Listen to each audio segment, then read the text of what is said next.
Hello नमस्कार। UN migration agency UN का एक एजेंसी है जिन्होंने एक प्रोजेक्ट लॉन्च किया है। That project is called project प्रयास। यह जो प्रोजेक्ट है यह हमारे इंडियन जो माइग्रेंट है, जो भारतीय प्रवासी जो है, जो बाहर के देशों में रहते हैं या तो पढ़ने के लिए जाते हैं या कोई काम करने के लिए जाते हैं, उनके लिए यह जो प्रोजेक्ट है वह शुरू किया गया है। क्लियर। तो यह प्रोजेक्ट एक्चुअली है क्या, कौन सा यूएन एजेंसी है जिन्होंने यह शुरू किया, यह प्रोजेक्ट के माध्यम से जो भारतीय हमारे माइग्रेंट है, प्रवासी है, उनको क्या क्या मदद मिलेगा, all these things right now going to discuss in this video. इस वीडियो के माध्यम से सारे चीज़ जानने का हम प्रयास करेंगे। चलिए सबसे पहले शुरू करते हैं न्यूज़, लेकिन उससे पहले अगर आप नए हैं तो प्लीज़ इस चैनल को सब्सक्राइब कीजिए। यूएन एजेंसी का नाम है that is the International Organization for Migration. यह यूएन का एजेंसी है। इस एजेंसी ने शुरू किया है प्रोजेक्ट प्रयास। प्रयास एक्चुअली इसका शॉर्ट नाम है। इसका फुल फॉर्म हो गया promoting regular assisted migration for youth and skilled professional. नाम से ही पता चल रहा है क्या करेगा, एक रेगुलर असिस्ट देगा उनको जो यूथ है, जो इंडियन यूथ है, बाहर के देशों में जा रहे हैं, और स्किल्ड प्रोफेशनल है जिनके पास स्किल है, जो एक कोई कोर्स किए हैं, स्पेशल स्किल्ड का प्रोफेशनल हो, बाहर जाके काम कर रहे हैं, पैसे कमा रहे हैं। क्लियर। ये क्या करेगा प्रोजेक्ट प्रयास, या इंडियन वर्कर को हेल्प करेगा, या जो स्टूडेंट माइग्रेट करके, यानी बहुत सारे स्टूडेंट जो इंडिया से बाहर जाके पढ़ते हैं, उनको सिक्योर, ऑर्डरली और रेगुलर मैनर में उनको यह मदद करेगा। कोई भी उनको ज़रूरत होगी उसको ये मदद करेगा प्रोजेक्ट प्रयास, जो कि शुरू किया गया International Organization for Migration. Clear. Indian government के साथ, मिनिस्ट्री ऑफ एक्सटर्नल अफेयर्स के साथ मिलकर यह शुरू किया गया है। Partnership, minister of external affairs means विदेश मंत्रालय के साथ पार्टनरशिप में यह शुरू किया गया है। क्लियर। अब हम देखते हैं कि एक्चुअली प्रयास है क्या। अभी तो देख लिया आप प्रयास क्या है, या फर्स्ट अटेम्प्ट है। या क्या करेगा, देखिए जितने भी स्टेट का, जितने भी हमारे भारत, जितने भी स्टेट लेवल का जो इनिशिएटिव है, जो safe, orderly, well manage international organization है, उसको कंसोलिडेट करेगा, उसको एक बनाएगा, उस पर नज़र रखेगा। क्लियर। मीन्स क्या करेगा, यह एक रोड मैप डेवलप करेगा। और रोड मैप किस चीज़ का, जो कि कोऑर्डिनेशन इंप्रूव करे, किसके बीच में, स्टेट और सेंट्रल गवर्नमेंट के बीच में। आ रहा बात समझ में। स्टेट का भी अपना एक कुछ इनिशिएटिव होता है, सेंटर का भी इनिशिएटिव होता है माइग्रेंट वर्कर के लिए, माइग्रेंट के लिए, जो उनको क्या करेगा, एक रोड मैप देके उनको कोऑर्डिनेशन में लाएगा।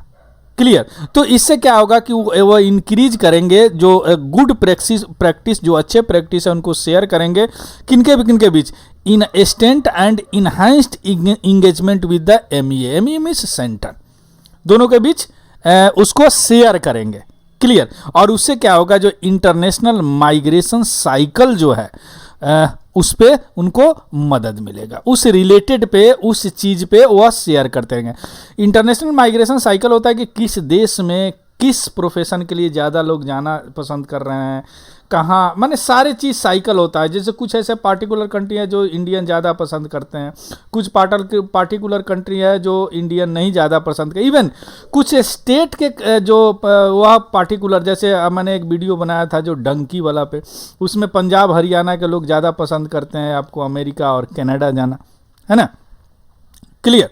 अब ये इसका क्या है, चूँकि अभी जो है इंडिया का more than 32 million, 1 million 10 lakh होता है, इंडियन जो है अभी भी एब्रोड में रहते हैं, अभी भी एब्रोड में रहते हैं। बहुत सारे अब कोई काम करने जाते हैं, है ना, स्किल्ड वर्कर होते हैं, जो यहाँ पे उनको अच्छा अपॉर्चुनिटी नहीं मिल पाता है, तो बाहर जाके अच्छा अपॉर्चुनिटी उनको मिलता है।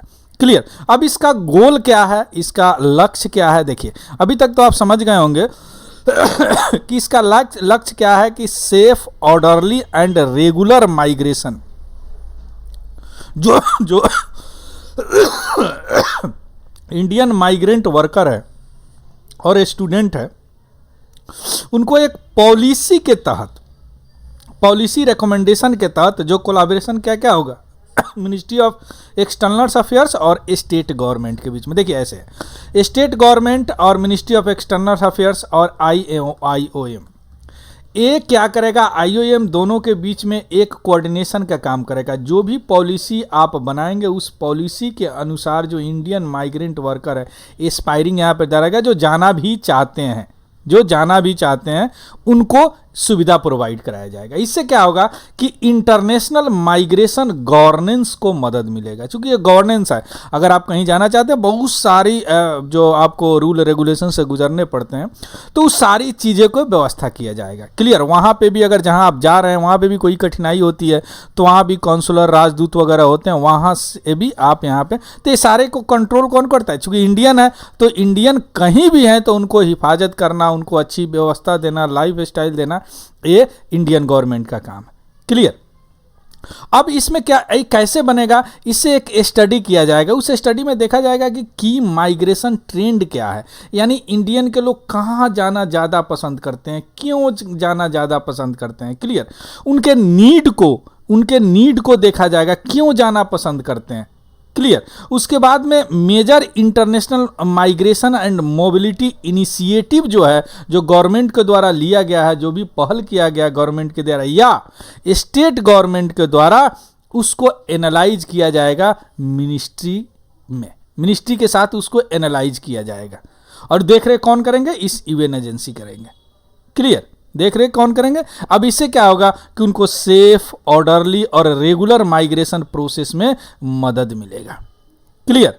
और इससे क्या होगा, एक अवेयरनेस भी फैलेगा, जो भी माइग्रेंट है, जो जाना चाहता है, एस्पायरिंग है, उनको भी इससे मदद मिलेगा। अब देखिए, अब ये क्यों जरूरी है, क्योंकि इंडिया अभी आप देखें 32 मिलियन से ज़्यादा इंडियन जो है एक क्रॉस द ग्लोब फैले हुए हैं, ये डायस्पोरा। यह डाटा 2021 दिसंबर का है। क्लियर। और विश्व में सबसे ज़्यादा रेमिटेंस जो है इंडिया लेता है। रेमिटेंस मतलब बाहर जाते हैं, वहाँ से जो पैसे कमा के भेजते हैं ना, उसको रेमिटेंस बोलते हैं। सबसे ज़्यादा इंडिया के पास आता है। लेकिन उनके साथ प्रॉब्लम क्या होती है, जिसके कारण यह प्रयास प्रोजेक्ट शुरू किया गया, वेज इनसिक्योरिटी होता है। उनको पैसे जो भी पैसे मिलते हैं उनमें इनसिक्योर होता है। कैजुअल वर्क अरेंजमेंट उनका होता है, कैजुअल वर्क अरेंजमेंट होता है कि इतना दिन के बाद आपको खाली करना पड़ेगा या छोड़ना पड़ेगा। सोसाइटल प्रोटेक्शन का लेक होता है, स्किल का गैप भी होता है, पुअर वर्किंग कंडीशन होता है काम करने का, प्रॉपर गिवर्नेंस रिड्रेसल मैकेनिज्म नहीं होता है, ट्रांसपेरेंट जुडिशियल सिस्टम नहीं होता है वहाँ पे। क्लियर। ये सारी प्रॉब्लम जो है इंडियन डायस्पोरा या भारतीय जो प्रवासी है उनको भुगतना पड़ता। तो इंडिया ने बहुत सारे इससे पहले भी स्टेप उठाए हैं, ऐसा नहीं प्रोजेक्ट प्रयास ही पहला है जो माइग्रेंट के लिए। जैसे प्री डिपार्चर ओरिएंटेशन ट्रेनिंग, यह है कि अगर किसी कंट्री में आप जा रहे हैं तो गवर्नमेंट एक ट्रेनिंग आपको देगी कि वहाँ जाने से पहले कि उस कंट्री में क्या होता है, किस तरह का भाषा है, किस तरह का काम है, उस कंपनी से कोलैबोरेट करके, है ना। इंडियन कम्युनिटी वेलफेयर फंड है कि वहाँ पे अगर कोई प्रवासी है तो उनको कोई दिक्कत होता है तो इस फंड के माध्यम से उनको मदद किया। जैसे अभी केरला का नर्स जो था, उनको काउंसलर का जो वकील वगैरह के लिए पैसा नहीं था उनको एडवोकेट करने के लिए, तो इस फंड से जो मिनिस्ट्री है ना एक्सटर्नल अफेयर्स ने प्रोवाइड कराया था ना डिस्ट्रेस के टाइम में। या MADA पोर्टल है, MADA पोर्टल होता है, हर जो काउंसलर होते हैं, राजदूत होते हैं, एम्बेसडर होते हैं, वहाँ पे ये पोर्टल पे आपको कोई परेशानी हो, कोई ग्रीवनांस हो तो वहाँ पे आप इसको एड्रेस करवा सकते हैं। उसके बाद नो इंडिया प्रोग्राम भी है जो एक्सपोज करता है जो इंडियन यंग डायस्पोरा है वहाँ रह रहे हैं उनको कंटेम्प्ररी इंडिया के बारे में बताता है। क्लियर। अब इस सारे चीज़ जानने के बाद एक चीज़ यहाँ पे छूट रहा है कि चलो IOM का ये सारा UN का एजेंसी है, तो थोड़ा सा देख लेते हैं IOM क्या है।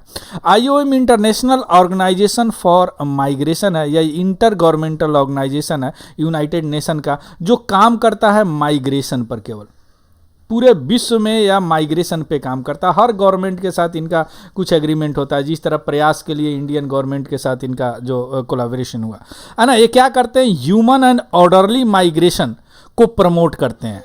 ऐसा नहीं कि इस कंट्री से अगर वहाँ जा रहे हैं तो वहाँ उनको अच्छी व्यवस्था नहीं मिले, तो यहाँ पे वह प्रमोट करते हैं। 175 कंट्री उनके मेंबर है, जिसमें इंडिया भी है।